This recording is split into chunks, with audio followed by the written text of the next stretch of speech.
کم تکلیفونه او سختۍ چې مسلمانانو برداشت کړي او خصوصا نبی کریم صلی الله علیه وسلم د هغې ثمرات او میوې او نتیجې الله ښکاره کړي. الله قرآن شریف کې فرمایي ان مع العسر یسرا ان مع العسر یسرا، او طالبان پې پوهېږي چې دلته کې د عسر نه یو عسر مراد دی او د یسر نه دوه دي. نو سختی په انسان راځي، تکلیفات په انسان راځي، خو د هغې ډبل خوشحالی خدای انسان له ورکوي. مکې زندګۍ کې نبی علیه السلام تکلیفونه برداشت کړل سره د مسلمانانو صحابه و. بیا په مدینه شریفه کې تر دې حده پورې چې د حدیبیې په موقع د خدای کور ته هم د ظالمانو حضور پاک پرېنښود او په ډېر لوی تکلیف او خفګان حضور پاک او صحابه د حدیبیې نه واپس رالل. سرونه د بیت الله نه بهر د مکې په حدودو کې وخریل، څاروي حلال کړل، عمره ونه شوه واپس رالل. الله وعده کړې وه نبي علیه السلام سره والذي فرض عليك القرآن لرادك الى معاد، فکر مکه و زه به د دې مکې ته واپس راولم. هغه ذات چې تا باندې قرآن نازل کړی دی، د قرآن احکام یې درته درکړي دي، در سره وعده کړي چې واپس به د مکې ته راولم. د مکې راوستل د هغې مطلب دا و چې په خوشحالۍ به راځې، په خوشحالۍ به هله راځې چې ګردونوان ټول خلک به ستا تابع وي، مکه به ستی، مدینه به ستی، ګاونډ ګیر جوار به ستی، خوشحالۍ به راځې. نو حدیبیې نه پس راتلونکي کال نبی علیه السلام بیا د هغې عمرې قضا وکړه، هغې ته عمرة القضا وایي. دا په 9 هجرۍ په ذیقعده کې، ځکه د کافرانو سره دا خبره کړې وه چې شرط لګېدلی و چې آینده کال به موږ راځو، عمره به کوو، 3 ورځې به موږ په مکه مکرمه کې تېروو، بیا به ځو. د خپلې وعدې مطابق حضور پاک راغی او دا مشرکان ټول د مکې نه ووتل. نبی علیه السلام یې زغملی نه شو، کتې ورته نه شو، د هغه طاقت یې کتې نه شو، نو بار ووتل. مکې ورته خالي کړه 3 ورځو دپاره چې د دې به خپله عمره او طواف وکړي او ځي به. او بعضې کافران مخامخ یو غر د جبل بني قینقاع ورته وایي، په هغې ورته مخامخ کېناستل تماشې دپاره. او د شرط مطابق نبی علیه السلام صرف تورې راوړې، نور نیزې غشي راونړل. هغه تورې هم د شرط مطابق په تیکو کې بندې وې. راغلل د بیت الله نه طواف وکړو، بې اووه چکرې د بیت الله ووالې. نو د کافرو مخامخ تماشه کوله، یو بل ته یې وې مړه وایي دا اوس طاقت د دوی ختم دی، د مدینې تبې والي دي. مدینه کې به خلک ناجوړه کېدل مخکې که نه، د هغې تبې والي دي، د هغې مرض والي د کار نه دي. حضور پاک صحابو ته وایي چې طواف کوئ د هغې اوږه ښکاره کړئ، استباع ورته وایي. ګس اوږه به هم پټئ او ښې ښکاره کړئ. دا څادر د دې ښي ترخ لاندې وباسئ چې ستاسو دا مټې دوی وویني. دشمن له پکار دی چې دشمن باندې خپل روب ور واچوي، او بیا کله چې دشمن تا پسې ټوقې کوي او وایي ده سره څه نشته، نو بیا خامخا پکار دی چې د خپل روب اظهار وکړي، خپل قوت ښکاره کړي، خپل ځان ورته وښیي. وایي دا ښې اوږه ورته ښکاره کړئ چې دې موږ وویني چې واقعي د مدینې تبې والي و که نه. مدینه واقعي تبجمه نه وه، د بیمارۍ ځای و، خو د حضور پاک په دعا ته خدای بیماري لرې کړه. آب و هوا د مدینې په شان په ټوله دنیا کې ښه شته بله نشته دی، د مکې او د مدینې په شان آب و هوا. برکات رالل، فرشتې رالې، قرآن نازل شو پکې، حضور پاک دعاګانې وکړې پکې. آیتونه پکې نازل شو، معجزات پکې ښکاره شو، داسې ځای نه بهترین ځای به بل کمي. مټې ښکاره کړې ورته 7 چکرو کې، او په 3 چکرو کې ورته پهلواني وکړې، رمل ورته وایي. 3 چکرو کې ورته ښه مضبوطې مټې والې. پهلواني دا چې د خپې جختې جختې بندې ږدي او دا مټې وهي او دا اوږې ورته لقوي. عبادت شو، او دې عبادت کې د خدای دشمن ته خپل طاقت ښکاره کول دا عبادت دی. ځکه هغې الزام ولګاو، نو ځکه نبي علیه السلام وی دا چل وکړئ. 7 چکرو کې اوږه ښکاره او په لومبو 3 کې پهلواني کول. وی هغه باقي 4 کې پهلواني مه کوئ، ځکه چې سړی مټې وهي او نږدې خپې ږدي او لږ تیز ځي، دې سره ستړی کېږي چې طاقت هم لږ باقي پاتې. دغه ادا خدای ته خوښه شو، کم چې صحابه په عمرة القضا کې وکړه، الله ته خوښه شوه. نو بس دا تر ننه پورې سنت شو. اوس کافر نشته، تا نه ویني، خو چې اوس هم څوک طواف کوي سړي، نو دا ښې اوږه به ښکاره کوي. د ښځې وجود خو عورت دی، به پټ ساتي. سړی به ښې اوږه ښکاره کوي په 7 چکرو کې، او په لومبو 3 چکرو کې به دې مټې وهي او پهلواني به کوي. بس ادا وخت دی. لکه د بیبي هاجرې د صفا مروه په منځ کې تلل او په هغه لږ ځای کې خوړ کې منډه وهل، دا بیبي ده، ښځه ده، خدای ته خوښه شوې ده. نو چې څوک هم عمره کوي نو دغه چل به کوي. صفا مروه کې 7 چکرې به وایي او بیا هغه لږ ځای کې منډه به وایي. طواف وکړه صحابه. طواف نه پس 2 رکعاته واجب الطواف ورته وایي، او د هغې نه پس لاړل صفا او مروه ته، هغې په منځ کې 7 چکرې ووالې او بیا سرونه وخریل. چا سرونه وخریل او چا سرونه کټ کړل. قرآن حکیم کې الله فرمایي لقد صدق الله رسوله الرؤیا بالحق. ځکه نبی علیه السلام د حدیبیې په سفر نه مخکې خوب لیدلی و چې زه سره د خپلو ملګرو لاړم او د بیت الله نه مې طواف وکړو، چا سرونه وخریل او چا یې کټ کړل. نو صحابه ورته وایي دغسې خوب مې لیدلی دی. نو وي به زه خو ځم، وي موږ هم در سره ځو. نو هغه خوب خدای رښتونی که، خو د خوب تعبیر کله زر ښکاره شي، کله څه موده پس ښکاره شي. الله فرمایي لقد، ګوره د پیغمبر خوب وحی ده، زمونږ خوب پته نشته، ټیک دی که خطا دی. د پیغمبر خوب وحی د هغه زړه ته القا کوي الله تعالی. لقد صدق الله رسوله الرؤیا بالحق لتدخلن المسجد الحرام ان شاء الله. تبرکه دی الله وی ما خپل خوب رښتونی که، تاسو به خامخا بیت الله ته داخلېږئ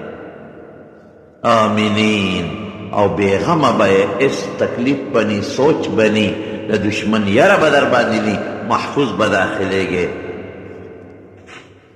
محلقین رؤوسکم ومقصرین لا تخافون. الله بیا وی چې څوک به سرونه خرئ او څوک به سرونه کټ کوي، نه به په سفر کې یری آمینین، نه به طواف کې یری، او نه چې تاسو کله بیا سر خرایې، سر چې خري خو سړي سر لاندې تورې ته یې ګوتې نه، هغه وخت به تاسو بېغمه یې، هېڅ شی به در باندې. الله فرمایي فعلم ما لم تعلم. تاسو وی نه پوهېږئ، زه پوهېږم، هر شي کې زما حکمت او دې نه پس تاسو له زه مضبوطه فجعل من دون ذلك فتحا قریبا، بیا مکه له فتح کوم. اوس خو مطواف پکې وکړه، اوس خو لا مکه د مشرکانو او کافرانو په لاس کې ده، نږدې درله مکه در کوم. مکه به فتح وي، د مکې بادشاهي به ستاسو په لاس کې شي. دغه عمرة القضا نبی علیه السلام وکړله، 3 ورځې پکې تېرې کړې. یو 2 وړې واقعات پکې پېښ شو. حضرت میمونه رضی الله تعالی عنها په مکه مکرمه کې وه. د هغه مسلمانانو چې کومې کمزور په مکه کې وو، هجرت یې نه شو کولی، هغې سره پکې نبی علیه السلام نکاح وتړله. پیغام د نکاح ورسېده. میمونې رضی الله عنها حضرت عباس رضی الله عنه خپل وکیل کړ، ته زما وکیل شوې او زما د طرف نه نبی علیه السلام سره نکاح وتړله. حضرت عباس صرف ورته وایي د مکې مکرمې نه یو 20-25 کیلومیټر جموم اوس یو علاقه ده کلي دی هغې سره خوا کې دا صرف یو مقام دی هلته چې نبي علیه السلام راورسېد حضرت عباس هم دغې وخته پورې په مکه کې مسلمانو په مکه کې خو اسلام یې خپل نه ښکاره کو پټ مسلمانو هغه صرف ته راغی د نبي علیه السلام استقبال یې وکړو او بیا د میمونې رضی الله تعالی نکاح ورسره وتړله د صرف په مقام کې بیا چې راغلل نبي علیه السلام طواف یې وکړ نو حضرت حمزه رضی الله عنه لور وه معشومه پټینه نبی علیه او دام په مکه کې وه نو حضور پاک ته چغې کړې یا عم یا عم یا عم نبی علیه السلام پرې تره نو خو مشر ته خلک تره وایي د پلار یې د تره زوی و نبي علیه السلام لیکن مشرو نو یا عم نبی علیه السلام ورته شاته وکتل زر حضرت علي ورمنډه کړې او روچته یې کړه وی بس دا زما د تره لور ده زه به کفالت کوم ذمواري به زه سنبالم حضرت جعفر ورغی وی نه دا زما د تره لور ده او د دې جینۍ مور ترورم ما سره ده د مور خور زه به تربیت کوم حضرت زید ابن حارثه ورمنډه کړې وی نه صاحب دا زما د رضاعي رور جعفر او ما یو ځای پیش کړي دي رضاعي ویره مې ده زه به تربیت درې واړه په جګړه شو ګوره پردی ماشومه څوک چېرته ساتلی شي لیکن هغې نیکي ګټي د حضرت حمزه سید الشهدا لور ده وړه ماشومه نه ده نو پکې جګړې دي چې د دې تربیت زه وکړم بل وایي زه پکې تربیت کوم بل وایي زه یې کوم نبی علیہ السلام حضرت جعفر ته وی ته واخله وی ځکه چې د دې د مور خور ترور تا سره ده الخالة بمنزلة الام نو ترور داسې وي لکه د مور په شان دی نه به لکه ښه تربیت وکړي او حضرت علي ته وایي وی ته مه خفه کېږه خیر دی وی ته خو زما انت مني وانا منکه ته خو ما ته ډېر نږدې یې که نه زه تا ته ډېر زیات نږدې یم او زید ابن حارثه ته وی تم مه خفه کېږه انت اخونا او مولانا ته خو زموږ ورور یې که هغه دواړه په دې خبره خوشحاله کړل او هغه ماشومې حضرت جعفر ته ورکړه او وی د دې تربیت ته کوه علما دې نه معلوموي چې ترور د خپلې خوردې تربیت به وکړي او څنګه انسان د خپلې مور خیال ساتي دغه رنګې به د مور د خور د ترور هم خیال ساتي ځکه نبي علیه السلام فرمایي چې ترور د مور په ځای وي دغه رنګې تره د پلار په ځای وي العم سنو ابیه څنګه سړی د پلار لحاظ ساتي او قدر یې کوي دغه رنګې به د پلار د رور د تره هم خیال ساتي چې دا هم داسې دی لکه زما پلار ګوره شریعت موږ ته حدود مقرر کړي تره به هم دی رواره ته د خپل بچي په نظر ګوري اترور به هم دی خپل خورایي ته د خپل بچي په نظر ګوري معاشره به ښکلې ژوند به پکې تېرېږي چې صرف مقام ته واپس ورسېدل 3 ورځې لا نه وې تېرې 3 ورځې چې تېرې شو نو نبي علیه السلام حضرت علي ته وویل وی د مکې د مشرکانو ته ووایه چې ما له یو ورځ شرط خو زمونږ 3 ورځې دی یو ورځ راله اجازت زیارتي راکړې یو ورځ نو زه به پکې یو ولیمه وکړم ډوډۍ به وکړم تاسو ټولو باندې به وخورم اگر چې زمونږ دشمنان یې تاسو ټولو باندې به ډوډۍ وخورم یو ولیمه به وکړم یو ورځ اجازت راکړې لیکن هغې بدبختو اجازت ورنه یخرج عنا علي صاحب ته یې وی ملګري ته دې ووایه چې زمونږ نه وځي بس شرط پوره دی مونږ ډوډۍ موډۍ ته نه ګورو وځي دی حضور پاک وی ډېره ښه د صرف مقام چې کوم ځای کې نکاح شوې وه هلته علیه السلام پړاو غورځو او د حضرت میمونې رضی الله تعالی عنها سره واده شو بیا لاړل مدینې منورې اتفاق هم داسې و چې د میمونې رضی الله عنها نکاح په دې صرف کې شوې وه وادي په واپسۍ کې په صرف کې وشو او بیا د حضور پاک د وفات نه ډېره موده مخپسه په دې لاره روانه وم اقا صرف کې بیماره شوه همغې کې وفات هم شوه او قبر هم په هغه صرف کې دی چې کوم ځای واده شوی او کوم ځای نکاح شوی مکې مکرمې نه چې سړی مدینې منورې ته ځي نو د جموم نه لږ غوندې دې خوا یو 20-25 کیلومتر د سړک په غاړه یو چار دیوالي توده چا پې په عام خط لیکلي دي قبر میمونته رضی الله تعالی عنها هغې کې د میمونې رضی الله عنها قبر ده دا د هغې حدیبیې د عمرې چې کافرو نبی علیه السلام نه پرېښود د عمرت خرابه شوه د هغې پیغمبر علیه السلام قضا وکړه د دین مسله هم دقسې د شریعت چې کم انسان نه عمره خرابه شي نو د هغې به بیا قضا کوي په دې د ټولو علماو اتفاق دی هغې نه پس په دې درمیان کې د اسلام چې کوم لوی دشمن او د پیغمبر علیه السلام سره ډېر زبردست جنګونه کړي حضرت خالد ابن ولید رضی الله عنه خدای مسلمان یو ډېر د عربو یو مشر چې هغه ډېر زیات هوښیار او ډېر قابل او د پیغمبر علیه السلام سخت دشمن و عمرو ابن العاص رضی الله عنه دی هم مسلمان شو او بل یو زبردست کافر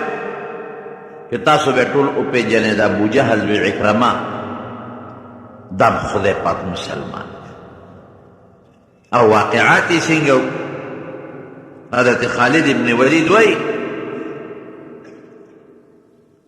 وی چې زما زړه کې داسې د اسلام رڼا راتله چې کوم جنګ کې به زه د نبي علیه السلام سره شریکېدم او ما به د صحابو مقابله کوله نو هغه وخت به هم زما د زړه ماته وایي چې دا ته څه کوې بس قومیت او د قوم دپاره جنګېدم زړه مې مطمئن و زړه به مې خفه و وی چې کله نبي علیه السلام حدیبیې له راته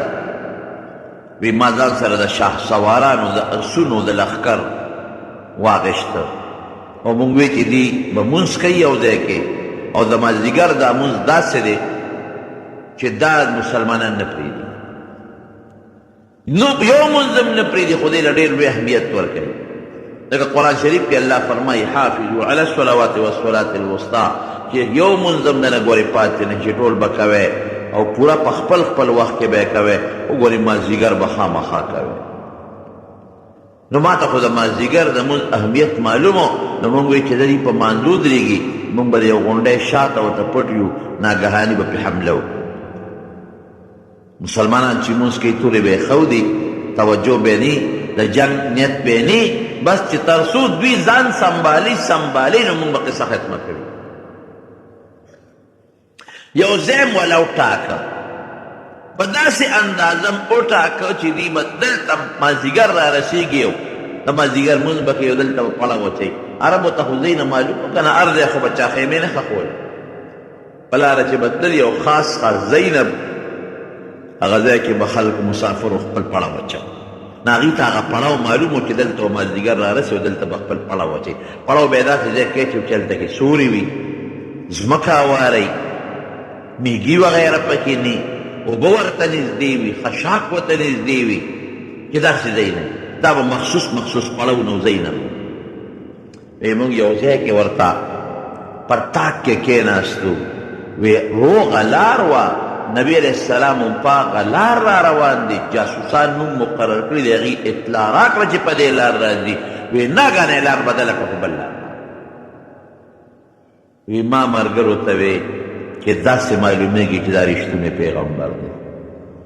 وره یکدم یې لار بدله کړه دوی ته څه پته وه چې موږ د دې غونډۍ شاته پټ ناست یو د دوی جاسوس خو موږ چېرته نه یو لیدلی او موږ پوره تیاری کړې دی د دوی د مرګونو او مکمل یې لار بدله کړه په بل طرف ته وشو معلومېږي دا چې دا خدای خبر کړی دی خدای هغه څوک خبره چې پیغمبر یې زمونږ منصوبه ناکام شوه وی چې ناکام شوه نو بیا مو بل ځای ورته لاره ونیوله خو په دې سوچ کې اندازه م ولګوله چې دوی به مازدیګر دې ځای ته رارسي او دلته به خامخا دوی خپل پړاو اچوي او د مازدیګر مونځ به کوي ځکه بد کېدي شي نه دې نه پوه چې اسلام ګرو منځر بچال چې که خیمله وی څه سوال شو ملګري ځان پسې ودرئ او نیم دشمن ته مخامخ ودرئ. دا نیت یو رکعت وکړي امام دوه منډه نو ګڼ نیم خلک یې مونږ ته مخامخ ودرو، نیم ورپسې په مانځو درېدل. هغې چې ورسره رکعت وکړه هغوی رالل مونږ ته ودرېدل، دې ورغلل هغې سره یې دویم رکعت وکړ، بیا هغې خپل رکعت وکړ، نیم مونږ ته ولاړ دي، بیا رالل هغې مونږ ته ودرېدل، نورو خپل نیم، بس زمونږ منصوبه ناکام شوه. وی ملګرو ته مې وایي چې ما درته نه وي چې دا رښتونه پیغمبر دی، دروغجن نه وي. ګوره په کومه طریقه یې مونځ وکړه، ومې خپل مونځ وکړه، ومې زمونږ نه څوکۍ وکړه د ملګرو. بیا حضور پاک ملګرو ته وایي چې دا سړي خو مونږ نه صبرېږي، یو ځای مو ته لار بدله کړه، بل ځای د مانځه دې چل پول نیول غواړي، کلک ونیول. خالد ابن ولید سره د ملګرو یې ګرفتار کړ او حضور پاک ته پیش کړ. لیکن نبی علیه السلام رحم دلو، دشمن داسې دشمن چې هله ګوته له ورسي کوم ځای کې پرېږدي، وی معاف یې کړو چې ځای مه معاف کړئ. وی دوه نښې خو مې دا شوې چې دا سړی رښتونی دی او دا پیغمبر دی، او بله نښه مې دا وه چې کله مې ورسره جنګ کړی دی، جګړه مې ورسره کړې ده، نو هغه وخت سره به زه مطمئن نوم، ما به وی بې ځایه جنګ کوي، ظلم کوي، خوله به مې نو مطمئن. اوس په دې شش و پنج کې چې زه څوکم، وی ماړه کې دا فیصله وکړه چې زه عیسایي کېږم. حقیقت پیغمبر هم سره خو مې دشمني ده، سخته دشمني ده. احد کې مې ورسره مضبوط جنګ کړی دی، بدر کې مې ښه مضبوط جنګ کړی دی، خندق کې تل جنګ مې ورسره کړی دی، نو دشمن سره خو نشم تابع کېدی، که رښتونی یم دی خو نشم کېدی، ضد دی ضد. خو زه راشه عیسایي بشم یا یهودي بشم، هلته به ځم. دی کې نبی کریم او د ده ورورو ولید مسلمان و، ورور یې مسلمان دی. نبی علیه السلام ولید راوغوښته، وی ولیده، وی خالد ډېر هوښیار دی، مونږ سره یې ډېر جنګونه وکړل، خو داسې هوښیار سړی د اسلام نه لرې نه دی پکار، پکار دی چې دا سړی مسلمان شي. د ده دومره لوی تجربه ده او دومره هوښیارتوب دی، نو چې دا د کفر دپاره استعمالیږي، د بوتانو دپاره، نو پکار دی چې دا د اسلام دپاره پکار راشي. وی د الله رسوله څه وکړم، وی یو خط زه لیکم د خالد ابن ولید په نوم، دا والا یو سره ممکن ده چې دا سړی خدای مسلمان کړي. اوس خالد ابن ولید وی زه په دې سوچ کې یم چې چېرته شام ته ځم، وی عیسایي کېږم، وی دی کې زما رور راغی، ما له یې خط راوړه، مې چې دا څه دي، وی یاره نبي علیه السلام دا خط راکړی، دا لږ وګوره. چې خط مې ولیکه، نو په خط کې راته حضور پاک، او د شپې مې خوب لا بیل ولید، د شپې مې خوب ولید، یو خطرناک ځنګل دی، غني دي پکې، ازغي دي پکې، او ډېر د خطرې څیزونه دي په دې ځنګل کې، زه پکې روان یم، ډېر خطرناک دی. او چې روان یم نو یو صفا لارې ته تېووتم د دې ځنګل نه، پاکه لاره د صفا لاره د روغه رڼا، هېڅ پکې تیاره نشته او هېڅ تکلیف پکې نشته او هېڅ نقصان نشته. وی دا خوب مې ولید، وی د خوب نه مې معلومه کړه چې زما دا کوم دین دی د جاهلیت او د کفر او د شرک، دا خطرناک ځنګل دی، دا د هلاکت ځنګل دی، او زما روح ټیک دی، زه وځم د دې نه اوس کوم طرف ته چې ووتم، دا به زما د رڼا لاره وي، صراط مستقیم به وي. وی دی کې ورور راله خط راوړو، چې خط مې وکت، نو په خط کې راته لیکلي چې خالد ته ډېر هوښیار یې او ډېر قابل سړی، ته د اسلام نه لرې پاتې کېدل تا له نه دي پکار، که بل سړی وي چې هغه ناپوهه د اسلام نه لرې پاتې کېږي، بېله خبره ده، نو ته هوښیاره مې، پوهه مې، عقلمنده مې، اسلام نه ځان لرې مه پاتې کوه، د دعوت طرف کوم ته مسلمان شه، راشه مسلمان شه، او د خپل طاقت د کاڼو دپاره مې استعمالوه، د بوتانو دپاره، دا طاقت د الله د ذات دپاره استعمال کړه.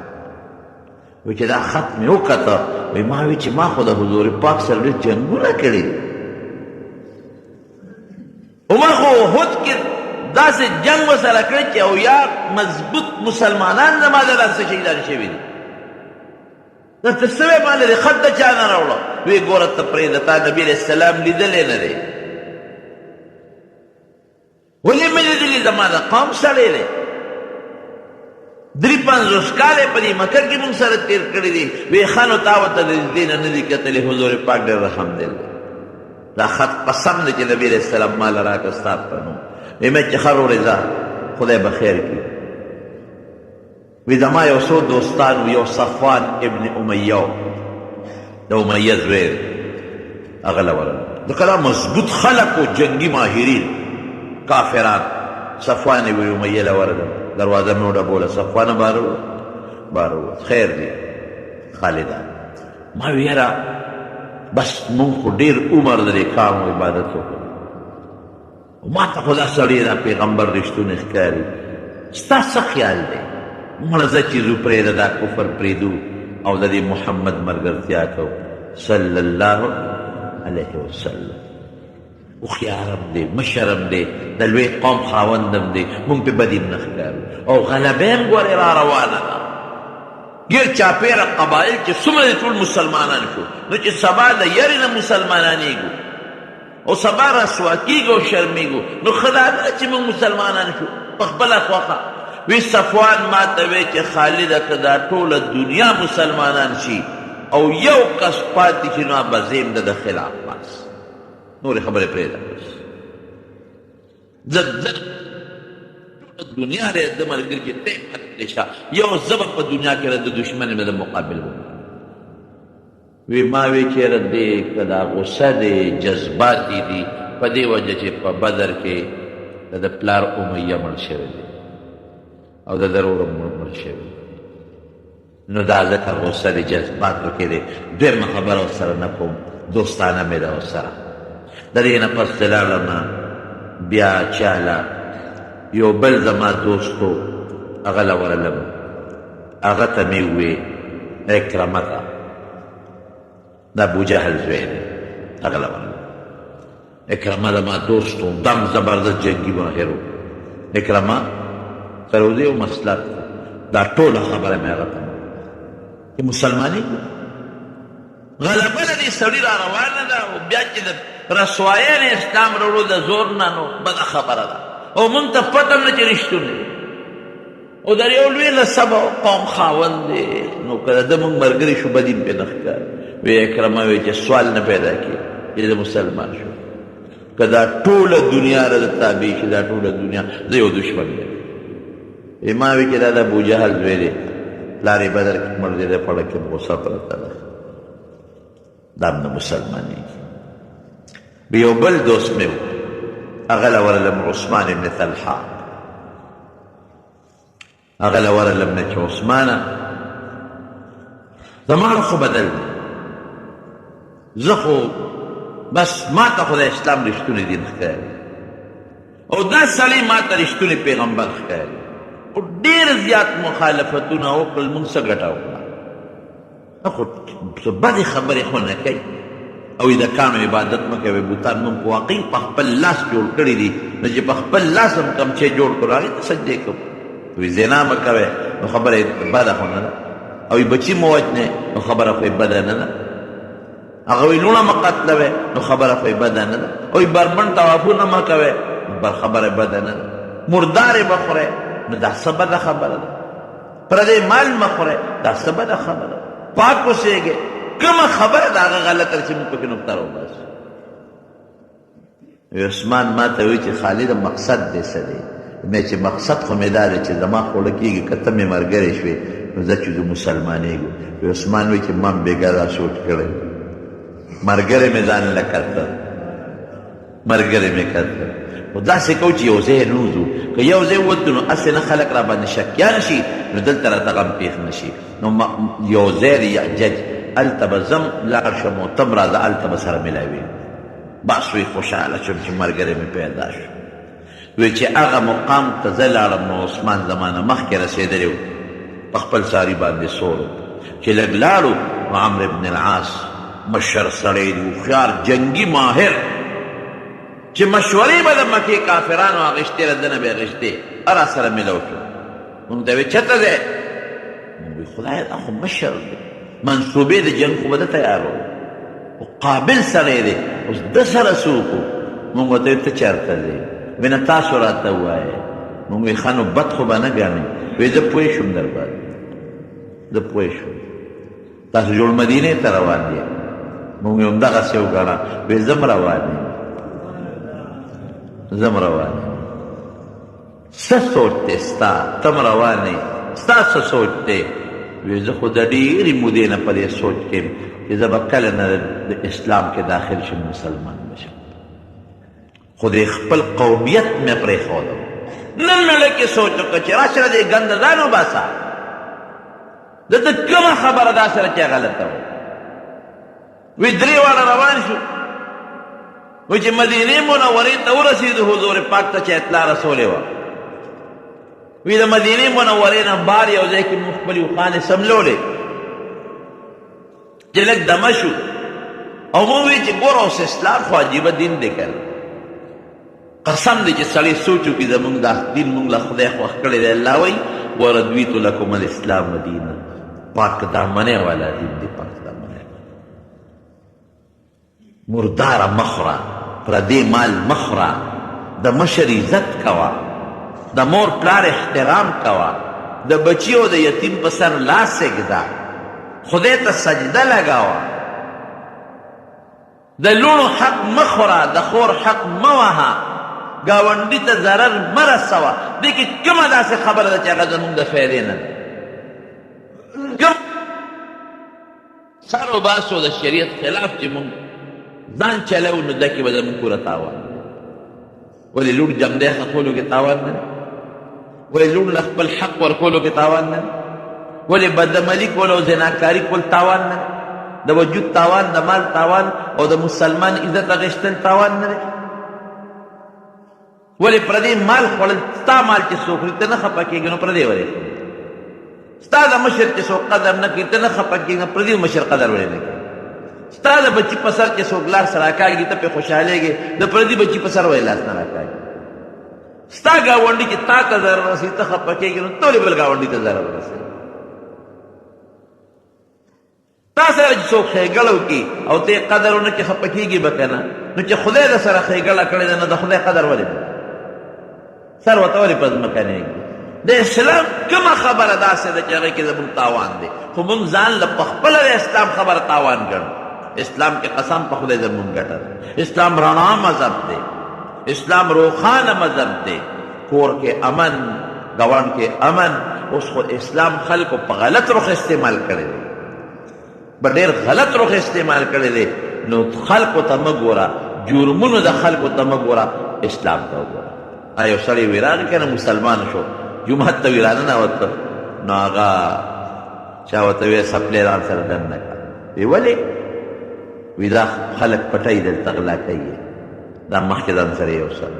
هغه وی څوک یې پټی هندوان یې پټی دلته هندوان څه څه وی نه عیسایان یې پټی عیسایان څه څه وی نه یهودیان یې پټی یهودیان څه څه وی نه وی څوک یې پټی وی دا مسلمانان زه بس وی دغه دین ته مې سلام دی چې خلکو له سپلی پټی نو ګوره هغه قمقل هغه هوښیار نو قمقل ولې د یو شخصیت ته وجې دین مه بدناموه یو سړي غلطي وکړه یو سړي پښتون غلطي وکړه نو د پښتو خو نه بدنامېږي ورسره د یو قوم سړي یوسفزی کې یو سړي غلطي وکړه نو ټول قوم خو ورسره نه بدنامېږي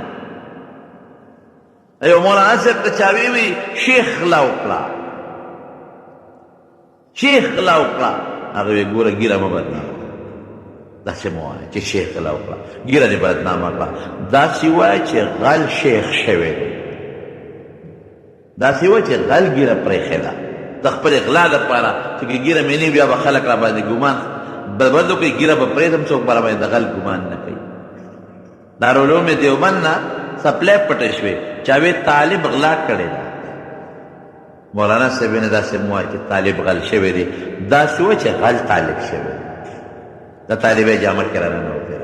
نو اسلام به نه بدنامې یو شیخ غلطي وکړه ګیره به نه بدنامې ګیرې خو ورته نه دي ویلي چې دا غله وکړه ګیره خو یې منې کوي یو ملا نه غلطي وشوه ملا پسې ملایتوب پسې به کنځله نه کوې ملای خو ورته نه وایي چې دا کار وکړه ده غلطي وکړه نو اسلام به نه بدنامه. اسلام ډېر ښکلی مذهب دی چې الله فرمایي ورضیت لکم الاسلام دینا، ما د اسلام غوندې دین غوره کړی دی. نو چې خدای کوم شی غوره کړي هغه د خیر کړي، د شر به یې وایو هغه د خیر. چې دی ورسېدل مدینې منورې ته، اوس ګوره ورته چا ورته ویلي نه دي، نو ویله اوښان یې څومره لاولې ولګول، زیاتي نوکان ویښته مې کټ کړل، خوشته جامې یې ځان سره وړې وې هغه یې واغوستلې. تر اسلام خپله سړي ته پاکوالی ښيي او خوشبویي پورې کړه. ولید وله راغی، د خالد ابن ولید رور، ویې رورې څه کوې؟ راورسېدی؟ ویې راورسېدو. وی چې مونږ خو راورسېدو خو ودرېږه جامې بدلو. هله شا به وي زر کوئ، نبي کریم صلی الله علیه وسلم ستاسو استقبال کوي، انتظار مو کوي. صبر وکړه وره، داسې پلید بله نه شو ورتلی چې جامې پاکې کړو، وجود پاک کړو، دوړې لرې کړو، نو بیا به ورځو. درې واړو جامې بدلې کړې، غسل یې وکړل، صفا جامې واچولې، خوشبویې واچولې، او بیا نیغ لاړل مدینې شریفې ته. او چې په جومات به ورننوتل، حضور پاک دقسې ورته ولاړ، مسکې ورته ولاړ دی، مسکې. او دې چې ورغلل سنګ خالد ابن ولید لومبي، یا به ورته دشمن وې، یا به په جنګونو کې کنځل ورته کول، او د حضور پاک نوم به یې روان نه و، نوم به یې وله په بد واخېسته. مزمم به وې، محمد به نه وې. محمد معنا د صفت خاوند، ښکلې د ستایلې شوې. مزمم معنا چې هغه انسان چې په بدو یادي، نو د پیغمبر علیه السلام ښکلي نوم به یې نه اخېسته، خراب نوم باندې به یې یادو. او چې اوس لا مسلمان نه دی، وروسته مسلمانېږي، او پنځه شپږ منټه پس چې جومات ته ورنوت، وي السلام علیک یا رسول الله، د الله رسول په تا دې سلام. او فوراً حضور پاک دعوت نه دی ورکړی، فوراً اشهد ان لا اله الا الله، زه دې خبرې ګوی ورکوم چې الله یو دی، شریک نه لري. واشهد ان محمدا عبده ورسوله، د دې خبرې ګوی ورکوم چې محمد صلی الله علیه وسلم د الله ښکلی بنده او د الله استازی او پیغمبر دی. او چې څنګه کېناسته، لومبې څه وایي؟ وایي د الله رسوله مخ سترګې د سره نشم لګولی، ما ډېر لوی جرمونه کړي، ما په هر میدان کې ستا مقابله کړې، ما په هر میدان کې ستا د دشمن مقابله کړې ده، او ما څو ځله ستا د مرګ نیتونه کړي، یو ځلم نه، څو ځله مې د مرګ نیتونه کړي. اوس د دنیا مسلمانان صحابه زما د لاس نه شهیدان دي، اوس به زه څه کوم؟ وی دا کلمه چې دی ووایي، د یارې دی ووایي که د زړه نه؟ وی نه، یاره نشته، دا مې د زړه نه، د زړه نه زه دا منم چې اسلام حق دین دی او ته د خدای رښتونی پیغمبر یې. ویې زه بس الاسلام یهدم ما کان قبله، دې نه مخکې چې دې څه کړي دي د اسلام د وجې معاف، ختم. خدای دا درې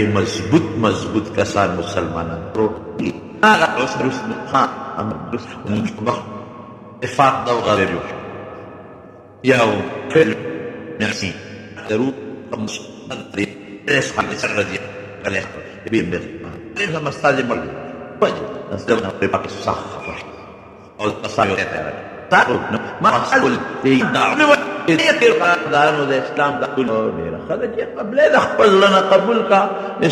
زور نه دی. ګورې ما درته تېره جواب ویلي، دا خلک اسلام بدناموي، دا ناقص العقل دي، پوهېږي نه چې اسلام په زور خور شوی دی. په زور د چا په زړه کې څوک اسلام نشي وردننه کولی. پلار په زوی په زور خپله خبره نشي مناولی، ګاونډي په ګاونډي نشي مناولی، مور په لور نشي مناولی، نو بل څوک به څنګه مناوي؟ اسلام د زړه شی دی، د جنګونو هغه وجې جدا دي. درته مې ویلي په دې خفه شو چې دا خو ستا دی، که دې منلې او ښه پخه ما د خیر یو دعوت در، که دې ونه مننو اسم نشته، ته پېشه خپل دین دې پېشه. نو نبی علیہ السلام د 3000 کسانو لښکر تیار کړ، او حضور پاک د سپینه جنډه جوړه کړه، سپینه، او زید بن حارثه ته یې ورکړه، او وی فرمایل، وی دا زید ستاسو امیر دی، مشر دی، که دی شهید شو نو جنډه به د جعفر سره ابا امیر که جعفر شهید شو نو جنډه به د عبدالله ابن رواحه سره او که عبدالله ابن رواحه شهید شو نو چې بیا چام جنډه واغشته به د مسلمانانو مشر نو چې پیغمبر علیه السلام دا خبر وکړو دا ښکاره وکړه چې زید به شهید کېږي یو پیشنګویي شوه جعفر به شهید کېږي عبدالله ابن رواحه رضی الله عنه به شهید کېږي دوی چې لاړل یو ځای ته ورسېدل هغې شرحبیل ابن عمرو غساني ته پته ولګېدله چې مسلمانانو خو زما خلاف لښکر را لېږلی دي هغه د روم بادشاه هرقل ته اطلاع ولېږله هرقل د 3 لکو فوج راولېږه 3 لاک 3,000 او 3 لکه 3,000 او 3 لکه څومره لوی فرق مسلمانانو ته چې پته ولګېدله د جاسوسي نظام نه بغیر جنگ نشي ګټلی جنگ کې به خامخا ستا جاسوسي نظام وي چې ته د دشمن د حالاتو نه خبرېږي څومره وسله ده څه قسم وسله ده په کوم طرف در باندې راځي د هغوی اراده شته نشته ډېرې خبرې دي په جاسوسي نظام نه اوس هم فوج نه چلېږي بغیر جاسوسي نظام جاسوسي نظام په هغه زمانه کې نبی علیہ السلام هغه صحابو سړی لېږلو چې راغی وي 3 لاک لښکر دی کم و بیش صحابه وایي چې دا خو موږ لږ یو 3,000 یو 3,000 خو د 3 لکو مقابله نشي کولی واپس شو نبی علیہ السلام ته به ووایو چې لښکر خو 3 لکه دی عبدالله ابن رواحه رضی الله عنه لښکر والا ته وی ای مسلمانان وی څه مو خیال دی زموږ مقصد د دنیا ژوند دی او که د آخرت وی د آخرت وی مقصدم جنت دی که دنیا ده وی جنت نو خو چې هغه ډېر دی مونږ کم یو مړه شو نو چېرته به ځو خو جنت ته به ځو کوم خبره نو واپس ته به او یې قسم دی د مرګه زه یېرېږم تاسو نه یېرېږئ زه د مرګه یېرېږم ذکر رب العالمین قرآن شریف کې فرمایي ان منکم الا واردها کان علی ربک حتما مقضیا وی تاسو کې هیڅ څوک هم داسې نه پاتې کېږي چې په جهنم ور نشي هر سړی به په جهنم باندې به یو سړی هم نه پاتې کېږي ان منکم الا واردها الله وی یو کس داسې نشته چې په دوزخ ور نشي هر سړی به پې ورځي کان علی ربک حتما مقضیا دا د خدای مضبوطه فیصله ده نو یریږم خو زه هغه د جهنم ورتللو نه مراد د جهنم د پاسه پل دی تاسو چې ورته پل صراط وایي په هغې تللی دی دې نه هېڅوک نه بچ کېږي په جهنم د پاسه بار سړی تېرېږي او ښکاره خبره د احادیثو کې دا دی چې هغه پل بغیر د خدای د طاقت نه په هغې پورې وتل ممکن نه دي ګران خبره نو د مرګه خو زه یېرېږم زه په دې سوچ کې یم چې مړ نه شوې لکه دغه جهنم سره به څه کوې پل سره به څه کوې پورې به وځم او که نه نو چې زه تاسو نه زیات یېرېږم او زم بیا وایم چې بس نه ځو واپس چې مړه شو به شهادت راغی او که جمدي پاتې شو نو څه به قوم کې جذبه پیدا کړو دی چې پور موتې ته ورسېدل جنګ شروع غزوې موته ورته وایي جنګ شروع شو او دا په جمادی الاول 8 هجري وه جنگ داسې شروع شو چې چاته 3 لکه او چاته 3,000 داسې جنگ شروع شو چې اقا زید ابن حارثه رضی الله عنه چا سره جنډه وه دا شهید شو لومبې هم دې شهید شو مشر مخکې دې مخکې جنډه ورسره وه خو چې څنګه دې شهید شو نو فورا حضرت جعفر جنډه واغېسته ځکه نبی کریم صلی الله علیه وسلم ویلي فرمایلي جعفر چې جنډه واغېسته یو کافر پې را منډه کړې دا ښې لاسې ولګه دا ترې پرې شو زر یې په دې ګس لاس باندې جنډه هغه توره اوچته کړو ټس چې دا ګس لاسې ته وو دی هم پرې کړو د زر په دې خپو کې او دې سینه کې جنډه را ټینګه کړه هغه پرې ټس چې وار وکړه دا سر یې ولګه نو 3 نمبر جنډه عبدالله ابن رواحه واغېسته څنګه چې حضور پاک فرمایلي کافر په هغه راغون شو عبدالله ابن رواحه شهید کړه جنډه خالد ابن ولید لاس کې واغېسته اوس نبی کریم صلی الله علیه وسلم ته دا منظر خدای دقسې مخامخ ښیي نیغ په نیغه یې ورته ښیي مکاشفه د کشف دی دا ورته خدای پردې ختم کړلې او دا منظر دقسې ورته ښکاري او جومات کې ناست دی او فورا رسول الله مبارک په ژړا شو او فورا وی قتل زید شهید شو اخذ الرأیة جعفر جنه بیا وی جعفر شهید شو اخذ الرأیة عبدالله ابن رواحه جنډه په لاس کې واخیسته او سترګې بیګې بخاري شریف کې حدیث دی او بیا فورا فرمایي بیا عبدالله ابن رواحه هم شهید شو او جنډه چا واخیسته اخذ الرأیة سیف من سیوف الله د الله د تورو نه یوې تورې جنډه په لاس کې واخیسته خالد ابن ولید ته ځکه سیف الله وایي د الله توره دې میانځ کې یو خبره کومه خالد ابن ولید د دنیا جهادونه کړي دي نه پس مضبوط لوی مجاهد نو چې کله مړ کېده نو په مدینه منوره کې په خپل کټ د پاسه پروت او جاړي بیمار دی جاړي نو چا ورته وی ولې جاړي وی په ډېرو جنګونو کې مې شرکت وکړ او ډېرې غزاګانې مې وکړل او ډېر جهادونه مې وکړل نو ما ته شهادت نصیب نشو په دې جاړه لکه د عامو خلکو پوندې مګم او سارا نه خېږي په خپل کټ کې په خپل پوزي کې لکه د عامو خلکو پوندې مګم او سارا نه خېږي ارمان دی چې جهاد کې شهید وي نو څه خبره زموږ د دارالعلوم دیوبند بعضې استادان یو لیکلي دي وی خالد ابن ولید په شهادت پسې اسې ارمان کوي وی حضور پاک ورته د الله توره ویلې ده د الله توره چې ته څوک ماتولی شي چې شهید شو خو د الله توره ماته شوه د الله توره به څوک څنګه ماتوي نو نبی کریم صلی الله علیه وسلم وفرمایل اخذ الرأیة سیف من سیوف الله د خدای د تورو نه یوې تورې جنډه په لاس کې واخیسته دله به الله فتح ورکړي شپه شوه ده چې جنډه واخیسته شپه شوه سار وخت د ترتیب بدل کړه د فوج چې کوم مخکې دستې وې فرنټ لاین چې ورته وایي خط اول ورته وایي لومبې دی رستو کړل او چې کوم رستو دي خلک دي مخکې ترتیب یې بالکل بدل کړ دوه وجو نه یو خو دا چې دا مخکې خلک ستړي دي د مغل شي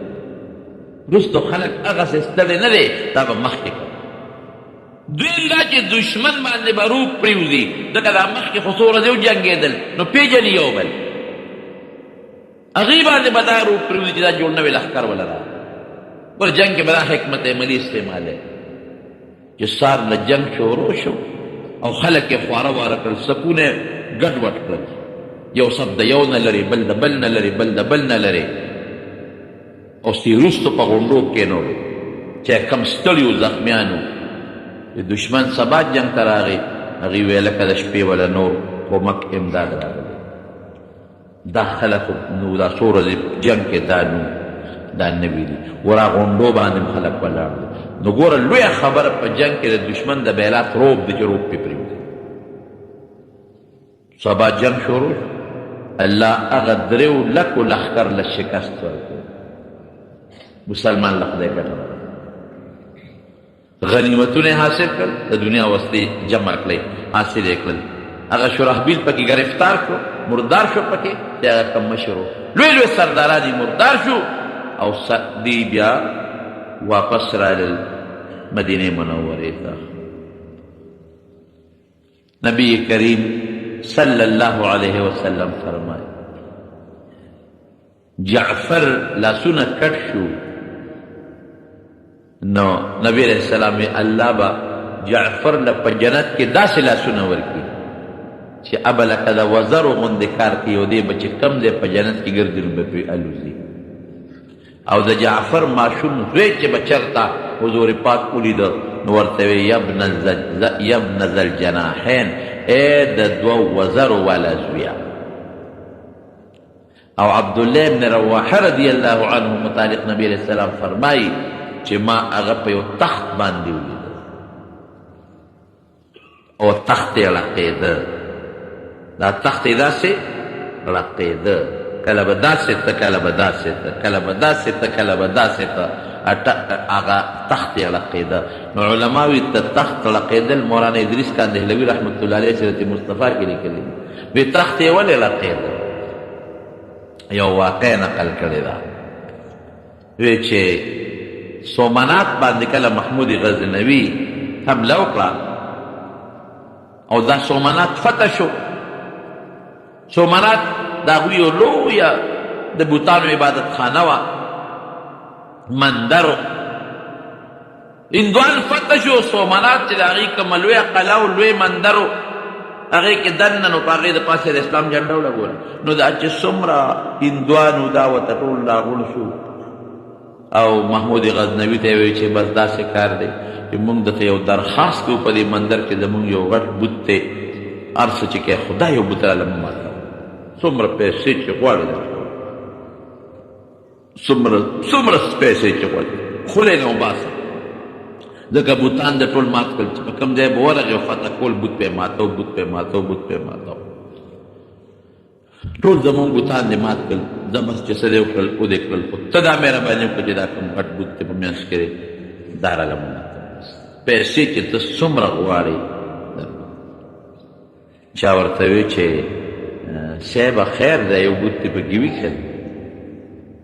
دا یو بوت دې وي دا به پرېږدو بلا پیسې راکړئ زرګونه روپۍ راکوي یو سره او سپین. هغه زمانې اوس خو روپۍ زمونږ اصطلاح کېده که نه هغه زمانه کې چې څه سکه وه او سره او سپین او هر څه راکوي دا یو به ورته پرېږدو. دا دمړه نرم شو. زه وایي سلا پرې کوو نو د شپې خوب ولید چې د میدان دی د حساب کتاب محشر نو یو فرشته مې دوزخ ته راکاږي نو بلې فرشتې د مټه ونیوم مې جنت ته راکاږي. دا دوزخ ته چې مې کومه فرشته راکاږي نو دی وایي وی دا بت فروش دی وایي بت خرڅوي دوزخ ته یې هغه هغه چې جنت ته مې کومه راکاږي هغه وایي نه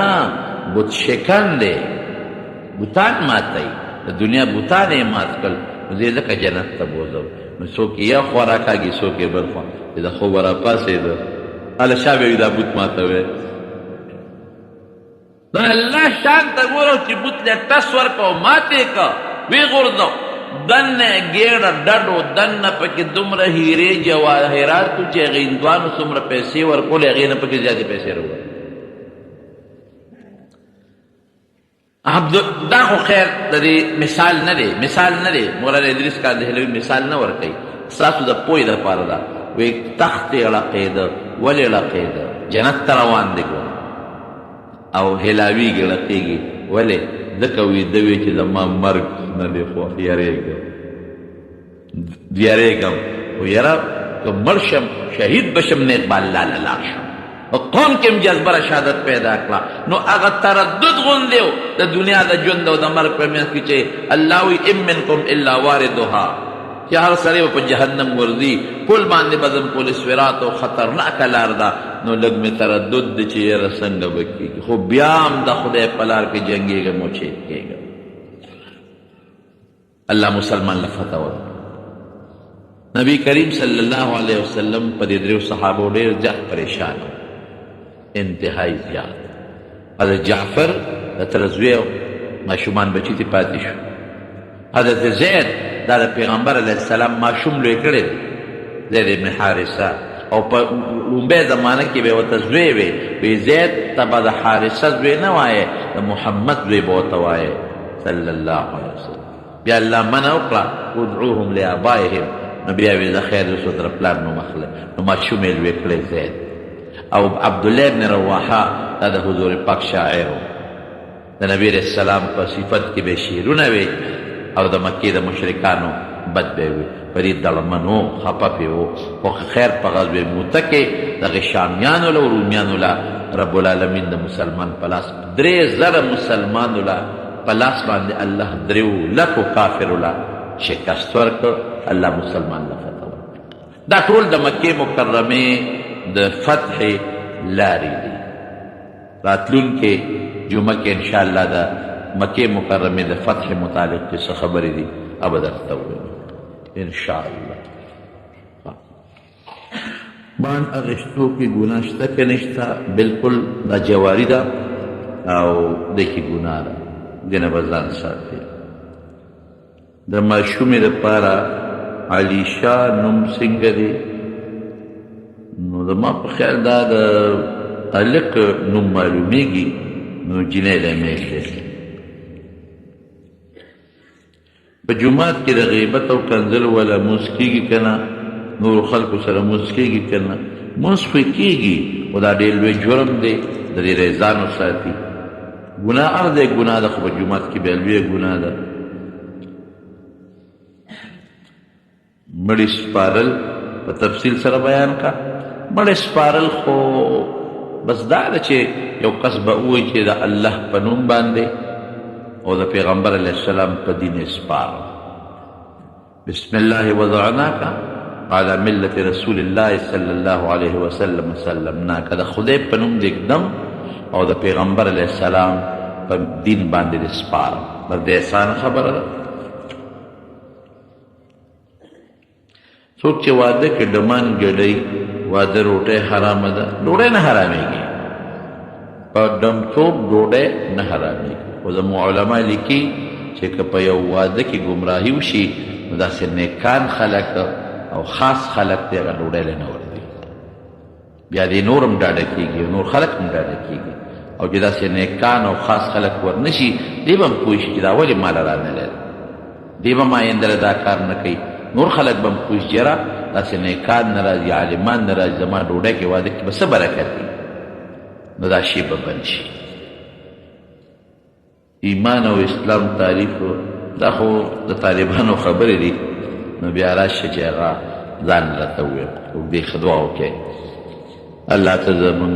دغه صحابه کرامو چې دا کم جهادونه کړي دي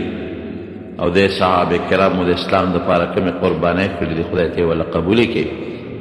او الله د جنت درجات به تا ورکړي. خو موږ هم سوال کوو د جنت لوړ درجات ورله نصیب کړي. د هغوی د دین چې کوم خدمت وکړو، خدای دغه د حضور پاک دین په ټول اسلام کې خور کې او زمونږ د دې دین الله حفاظت وکړي، زمونږ د ایمان حفاظت وکړي، مونږ د نبی علیه السلام په نقش قدم روان کې. الله نن چې په امت مسلمه کې کوم فسق و فجور، بربرتوب، فحاشي، عریانیت خورېږي، خدای د دې د امت مسلمه په حفاظت کې وساتي. الله که څوک مریضان دي ته ولې شفا ورکړي، که څوک قرضداران دي قرضونه اخلاص کړي، زمونږ د حلال روزي او فراخ رزق نصیب کړي. زمونږ دلته د جومات یو ګاونډی ده محمد عمر لالا، د عمر لالا زوی وفات شوی و، غالبا په هغه ورځ اتوار ورځ وه، زه وم هم نه کلي کې او زمونږ ګاونډي م دی. دعا ورته وکړئ چې الله تعالی مغفرت نصیب کړي. لویه جمع ده، د اخلاص دعا ورته وکړئ الله ته مغفرت نصیب کړي.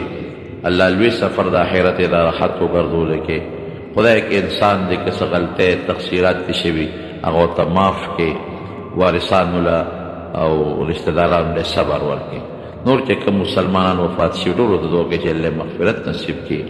الله زموږ د دنیا او د آخرت د خیر زندگی نصیب کړي او د شر او د فتنو نه په دواړه جهانه په امن کې وساتي.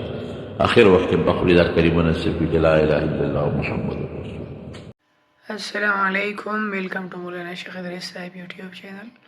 دې بیان کې تاسو اوریدل عمرة القضاء د سیرت النبی صلی الله علیه و آله وسلم د اوریدلو لپاره د مولانا شیخ ادریس صاحب یوټیوب چینل ضرور سبسکرایب کړئ. جزاک الله.